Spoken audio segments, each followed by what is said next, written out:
Bonjour à tous et bienvenue à tous ceux d'entre vous qui nous rejoignent à l'instant sur l'antenne de KTO ou sur les antennes de RCF à travers la France pour suivre ce dernier Angélus de Benoît XVI. Ils sont des dizaines et des dizaines de milliers de pèlerins à s'être rassemblés sur la place Saint-Pierre depuis ce matin, malgré un ciel plutôt menaçant, mais pour l'instant épargné par la pluie. Il y a là véritablement tous les âges, des pèlerins qui avaient prévu de venir à Rome à cette période et ne savaient pas alors les moments historiques qu'il leur serait donné de vivre.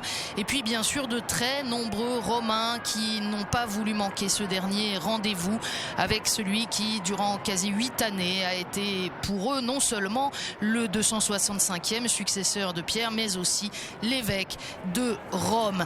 Des dizaines de milliers de personnes de tous âges, il y a là de nombreuses familles et un même message dans une atmosphère très paisible, sereine et familial, un même message. Benoît, tu n'es pas seul, nous sommes avec toi, nous prions avec toi. C'est une véritable ovation qui monte de cette foule pour accueillir Benoît XVI apparaissant à l'instant à la fenêtre.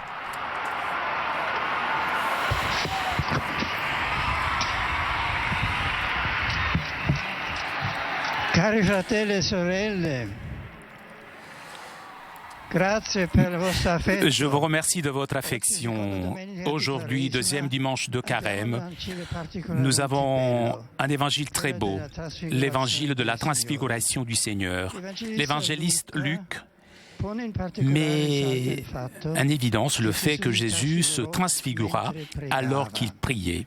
Son expérience est une expérience profonde de rapport avec son Père pendant une sorte de retraite spirituelle que Jésus vit sur une montagne en compagnie de Pierre, Jacques et Jean, les 3 disciples, toujours présents dans les moments de la manifestation divine du Maître. Le Seigneur, que un petit peu avant avait préannoncé sa mort et résurrection, offre aux disciples une anticipation de sa gloire. Et aussi dans la transfiguration, comme dans le baptême, résonne la voix du Père céleste. Celui-ci est mon Fils, celui que j'ai choisi. Écoutez-le. La présence ensuite de Moïse et Élie, qui représentent la loi et les prophètes de l'Ancienne Alliance, est très significative. Toute l'histoire de l'Alliance est orientée vers lui, le Christ, qui réalise un nouvel exode, mais pas vers la terre promise, comme à l'époque de Moïse, mais vers le ciel. L'intervention de Pierre, il est heureux que nous soyons ici, représente la tentative impossible d'arrêter cette expérience mystique. Saint Augustin dit, Pierre, sur la montagne, avait le Christ comme nourriture de l'âme. Pourquoi il aurait dû descendre pour revenir au travail, aux douleurs, alors que là-haut il était plein de sentiments et d'amour envers Dieu, qui lui inspirait donc une conduite sainte. Méditant ce texte de l'Évangile, nous pouvons en tirer un enseignement très important. Tout d'abord, la primauté de l'Église, sans laquelle tout l'engagement de l'apostolat et de la charité se réduit à un activisme. Dans le Carême, nous apprenons à donner du temps à la prière personnelle, communautaire, prière qui donne respiration à notre vie spirituelle. En plus, la prière, ce n'est pas s'isoler du monde et de ses contradictions, comme sur le Tabor aurait voulu faire Pierre, mais la prière reconduit au chemin, à l'action. L'existence chrétienne, j'ai écrit dans le message pour ce carême, consiste en une ascension continue du monde de la rencontre avec Dieu pour ensuite redescendre en portant l'amour et la force qui en dérivent de manière à servir nos frères et sœurs avec le même amour que Dieu. Chers frères et sœurs, cette parole de Dieu, je la ressens tout particulièrement adressée à moi en ce moment particulier de ma vie. Le Seigneur m'appelle. Merci.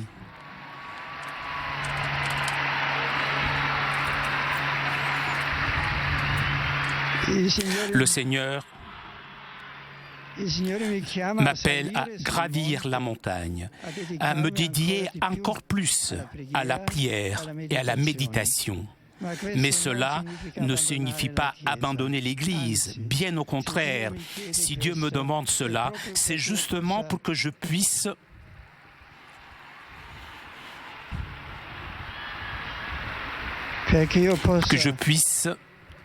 continuer de la servir avec le même dévouement, le même amour avec lequel j'essayais de le faire jusqu'à maintenant, mais de façon plus adaptée à mon âge, à mes forces.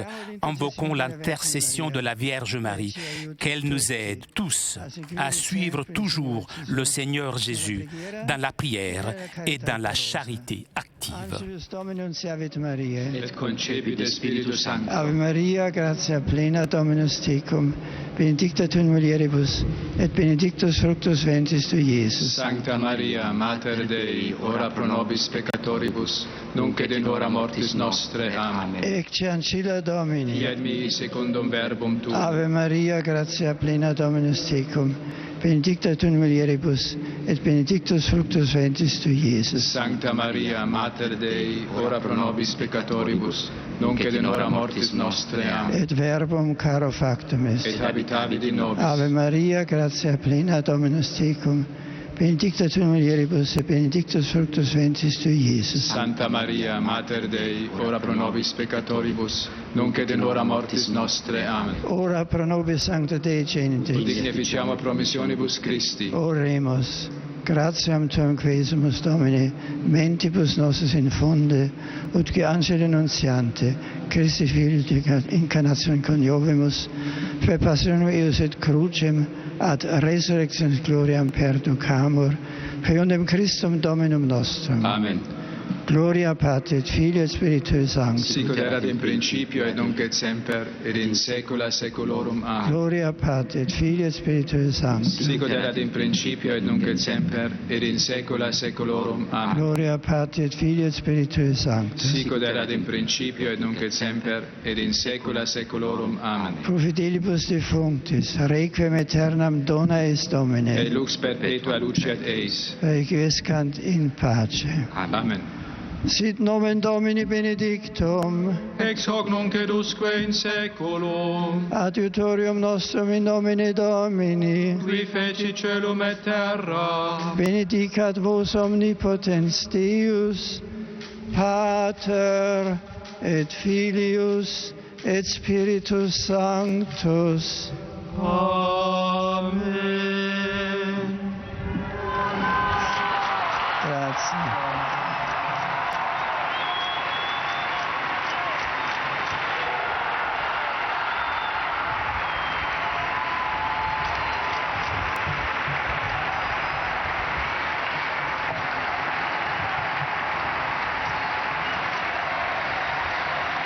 Grazie. Ringraziamo il Signore per il po' di sole che ci dona. Remercions le Seigneur pour ce soleil qu'il nous donne, qu'il nous offre. Je vous salue affectueusement, chers amis de langue française. En ce dimanche, je vous invite à poursuivre avec courage et détermination votre chemin de carême, qui est un temps spirituel de conversion et de retour au Seigneur. Je vous remercie de tout cœur pour votre prière et pour l'affection que vous m'avez manifestée en ces jours. Que Dieu vous bénisse ainsi que vos familles et vos communautés. Bon carême à tous. I offer a warm greeting to all the English-speaking visitors present for Sun's prayer. Especially the Schola Cantorum of the London Oratory School. I thank everyone for the many expressions of gratitude, affection and closeness in prayer which I have received in these days. As we continue our Lenten journey towards Easter, may we keep our eyes fixed on this Jesus the Redeemer, whose glory was revealed on the Mount of the Transfiguration. Upon all of you invoke God's abundant blessings. Ein herzliches Grüß Gott sage ich allen Pilgern und Gästen deutscher Sprache. Das Wort an die Apostel im heutigen Evangelium von der Verklärung des Herrn gilt auch uns. Dies ist mein auserwählter Sohn, auf ihn sollt ihr hören. Die Fastenzeit lädt uns neu ein, auf Christus zu hören. Und ihn bitten wir uns mit seinem Wort zu nähren und die Augen unseres Geistes zu reinigen, damit wir fähig werden, ihn zu sehen und in allen Traurigkeiten der Welt seine Herrlichkeit zu erkennen. So will der Herr uns umwandeln in das wirkliche Leben hinein, das nur er schenken kann, weil er selber es ist. Allen danke ich für die vielen Zeichen der Nähe und Zuneigung. Après le résumé de son intervention pour tous les pèlerins germanophones, les remerciements du pape pour la grande proximité qu'il a ressentie ces derniers jours. Saluto cordialmente a los peregrinos de lengua española. Je salue cordialement les pèlerins de langue espagnole. Muchas gracias. Merci beaucoup. Et tous ceux qui nous suivent grâce aux moyens de communication. Et je vous remercie pour vos témoignages de proximité et de prière qui m'ont accompagné ces jours-ci. Dans l'évangile d'aujourd'hui, Jésus est monté sur la montagne pour prier, en manifestant ainsi quelle était véritablement sa relation intime avec son Père.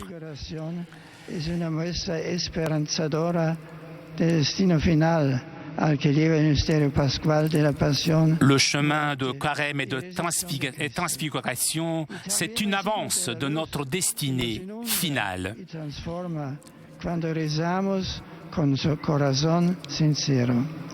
Que la Santissima Virgen Maria nos siga llevando de su mano hacia su divino Hijo. Je vous remets à la protection de la Vierge Marie et merci beaucoup et bon dimanche à vous tous. Chers pèlerins de langue portugaise,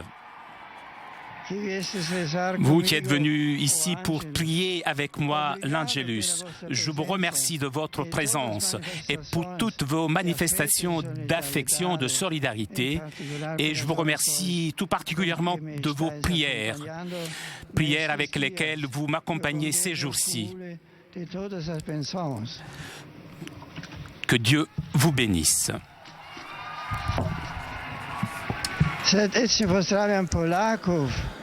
Je salue cordialement tous les Polonais et je vous remercie pour les manifestations de bienveillance reçues de votre part en ces jours, de façon particulière pour votre soutien dans la prière.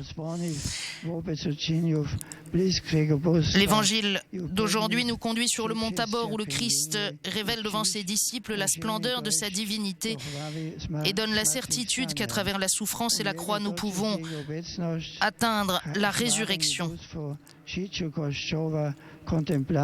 Nous devons savoir découvrir sa présence, sa gloire et sa divinité dans la vie de l'Église, dans la contemplation et dans les événements de chaque jour.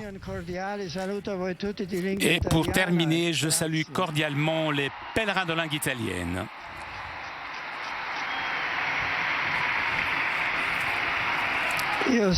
Je sais. Merci. Je sais qu'aujourd'hui, il y a de nombreux diocèses, des paroisses, des associations, des mouvements. Je vois des institutions ainsi que beaucoup de jeunes, personnes âgées, des familles. Je vous remercie pour l'affection et le partage, surtout dans la prière, de ce moment si particulier pour ma personne et pour l'Église. Je souhaite à vous tous un bon dimanche, une très bonne semaine. Merci. Et dans la prière, nous serons toujours proches.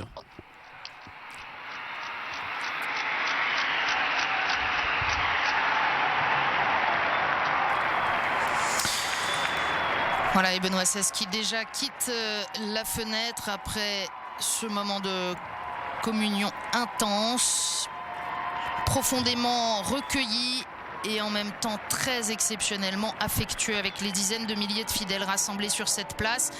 La parole de Dieu, je sens qu'elle m'est particulièrement adressée à moi à ce moment de ma vie, a dit Benoît XVI, à ce moment-là interrompu par la clameur. Le Seigneur m'appelle à gravir la montagne, à me consacrer encore plus à la prière et à la méditation, mais cela ne signifie pas que j'abandonne l'Église, dit le pape.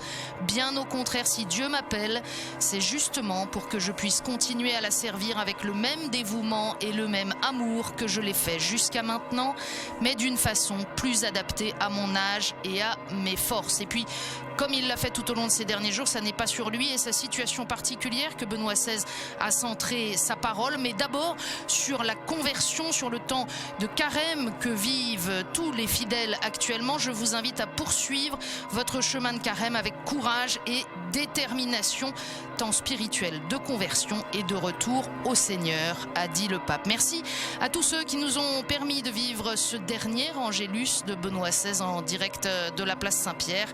C'était le dernier Angélus, mais pas le dernier rendez-vous, puisque vous le savez, mercredi, il y aura, comme chaque semaine, mais pour la dernière fois de ce pontificat, l'audience générale. Ce sera à partir de 10h30. Merci à vous de votre fidélité aux antennes de KTO et RCF et très bon dimanche. À bientôt.